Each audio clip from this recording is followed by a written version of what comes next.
In the last major update to the game, Minecraft rolled out its most unique biome yet, the Deep Dark. Filled with silent corridors and ancient cities, it's come to one of Minecraft's most horrifying and most challenging additions. But, in the update, how much of the Sculk do we not get to see? What's on the other side of that portal, and is it really as scary as we might think? In Wanderers, we aim to totally revitalize the Sculk dimension, making it fair to play and a major part of game progression.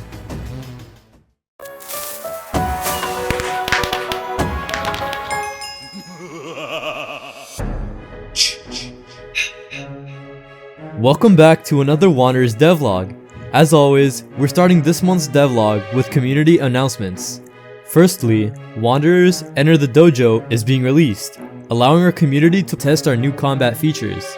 Additionally, we will be keeping our email address open to applications. If you have the talent and are interested in joining our team, send us an application at the address on screen right now. If we are interested in working with you, we will be sure to write you back and get in contact. Also, 98% of our viewers are not subscribed. Yeah, that's a real metric. So if you enjoy the video, make sure to subscribe to our channel. Just for a quick recap, in Devlog 2, we showcased early versions of our Sculk expansion and some of its content. In Log 5, our biggest devlog yet, we'll be covering our unique layered Sculk dimension, as well as some combat changes, our new factions, new passive mobs, and finally, our Dojo demo. Minecraft's introduction of the Sculk biome has always been a controversial decision, being a concept very alien to Minecraft's core ideas and housing a mob stronger than even the bosses of Minecraft. In Wanderers, our goal is to refocus the aim of it and keep with the horror theme, while expanding it into a more fair challenge with a much wider area to explore. Our new Sculk dimension is called The Other Side, which is split into two layers, the surface layer and the caves. The surface layer is very decorated with lush greens and plant life, where various creatures of great beauty roam the plane. There is natural light in the Sculk dimension, similarly to the Nether, in the form of plants that encompass it. Certain plant life of the lush caves, such as the glowberries, are native to the other side, and make up a large portion of the light upon the surface. While wildlife relationships of predator and prey exist in the surface layer, they are for the most part similar to the overworld. However, on the underside of the surface layer is where the deep horrors live. In the cave layer of the other side, entities like the Warden lurk, and silence is not just advised but mandatory for survival. The species of the cave layer live in complete quiet, as to not disturb the various monsters that lurk in the dark searching for their prey. As most creatures are blind, light is in very short supply, making it difficult for outsiders to navigate. There are very few natural connections between the two layers, giving those who are trapped inside a hard time escaping to the surface. To show the relations between mobs in the cave layer, we're going to showcase some of our new Sculk predators and the civilization that is unfortunate enough to live among them. The first few creatures of the dark are Muddler and the Glow Beetle, small ambient creatures that serve as prey for the larger beasts. As the other creatures of the cave layer are blind, they are able to glow in the darkness and stand out amongst each other, using their unique eyesight to guide them and protect each other. The glow beetles are harmless to the player, but being unfortunate enough to step on a muddler will have serious consequences. It will shriek out in pain, which draws nearby mobs to your location. If you can't escape in time, an accident can end in your ugly death. The next two additions are unique predators in that they use crowd control tactics to capture their prey. If the player is unlucky enough to alert a banshee, it will unleash a sonic blast, damaging the player. It cannot be heard by the player though, and it will be only heard by other banshees, which will locate the player and proceed to hunt them. Similarly, the snitch is an entity that feeds on the work of larger beasts. If one happens to stumble upon you, it will unleash a cowl that alerts nearby enemies, after which it will run away. Other mobs, such as the banshee or the warden, will be alerted to your position and will begin to hunt you, from which the snitch is able to capture his prey after they have done the work. Lastly, and most importantly, is the major civilization of the other side, that being the Stalkers. The Stalkers are creatures similar in structure to the Warden, but much more advanced and peaceful.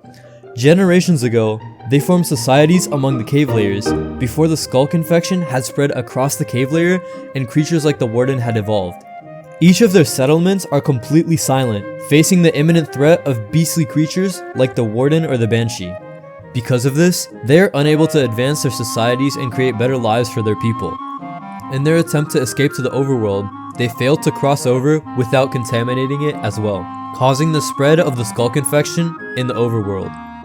Ruins of their once advanced cities remain from before the Sculk began to spread into their home, and creatures of the other side crossed into their overworld to hunt them. Cornered by the forces of nature, they require the player's help in eliminating the threats of the dark and escaping to the surface of the other side.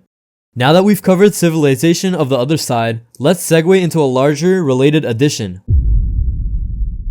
The faction system of Wanderers builds upon the civilizations present in the game world and their relations with not only each other, but themselves and their environment. Using the civilizations present in the game world, combined with our custom campaign and story, we can build convincing narratives between factions and structure their purpose in the game world. As we've already discussed the Stalkers, who are known as the Silenced, we'll jump straight into our first Nether faction.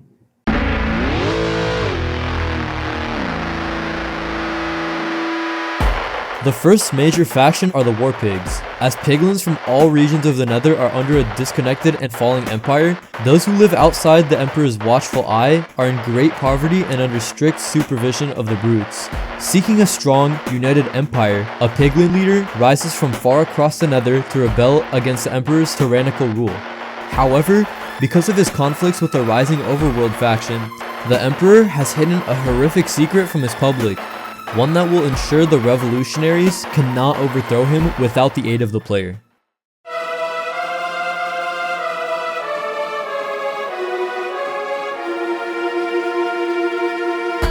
The rising overworld faction in question is none other than the Illagers, who operate under the name of the Exiled. Believed to be cursed, those who look like the Illagers find nothing but hatred in their societies. The Enchanter, being one of those who was driven out of his home because of his appearance, sought to unify those like him and make them normal, to find acceptance in the villages. His experiments fail, and the creations he causes pose great danger to the villages that he tried to return to. As the villagers increasingly resent those like the Enchanter, he instead chose a different approach, forming an army of his own people. He now trains the magicians of the woodland mansions and leads the raids on the villagers to strengthen his army and conquer the overworld.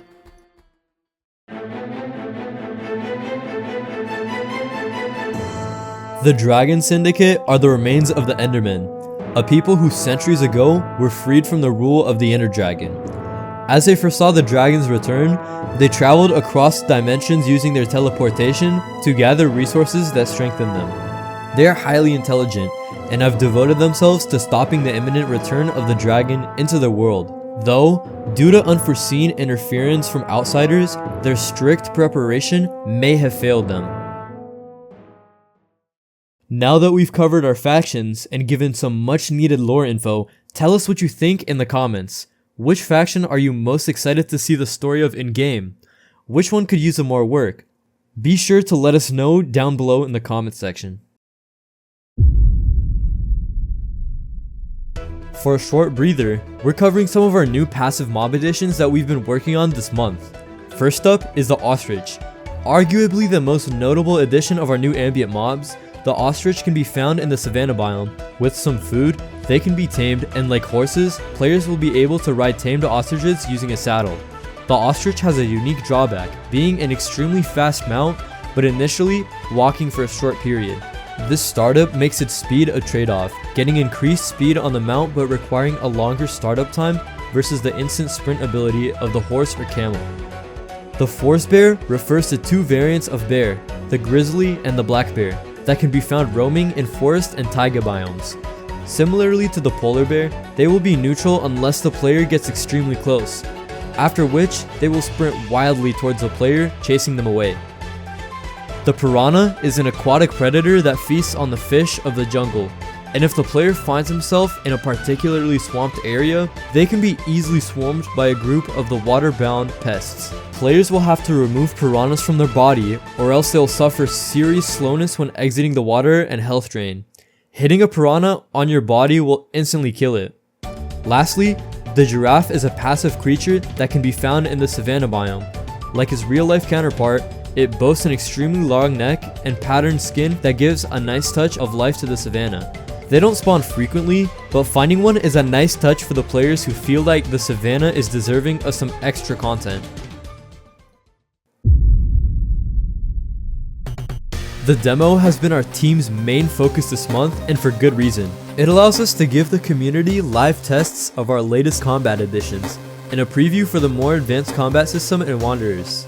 It is also a feature that will carry over to the base game, being a practice mode that will allow players to hone their skills in combat and use various weapon combinations to test combos, attacks, and abilities. In the release version, there are 3 different maps that are playable, allowing players to practice in a multitude of environments that tie into the story of Wanderers. On release, Enter the Dojo will come with the classic Dojo, the Fight Club, and the Enchanter's Library. Each map has a unique style and different types of enemies to fight. More maps will be added in the future, and they will all carry over into the Dojo practice mode for the release version of Wanderers. In the Dojo maps, players will be able to choose enemy types and amount, with 3 different enemy variants for each map. Enemies have various moves, and if they catch the player off guard, they can easily string into combos.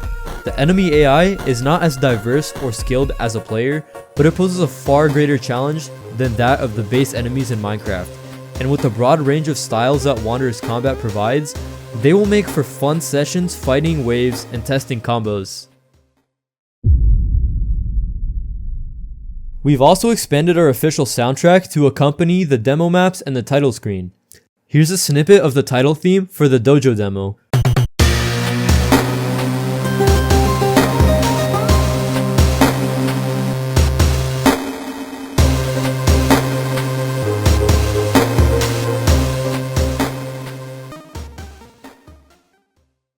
On the topic of our soundtrack, we've recently added over 15 new tracks to the playlist. You can listen to the full soundtrack using the link in the description. That's all for this month. Let us know what you thought in the comments. If you want to keep up with our project, make sure you subscribe and leave a like if you enjoyed. If you're interested in our community, you can join the Discord by clicking the link in the description. I'm Tetrazona, and I'll see you next month with more Wanderers news.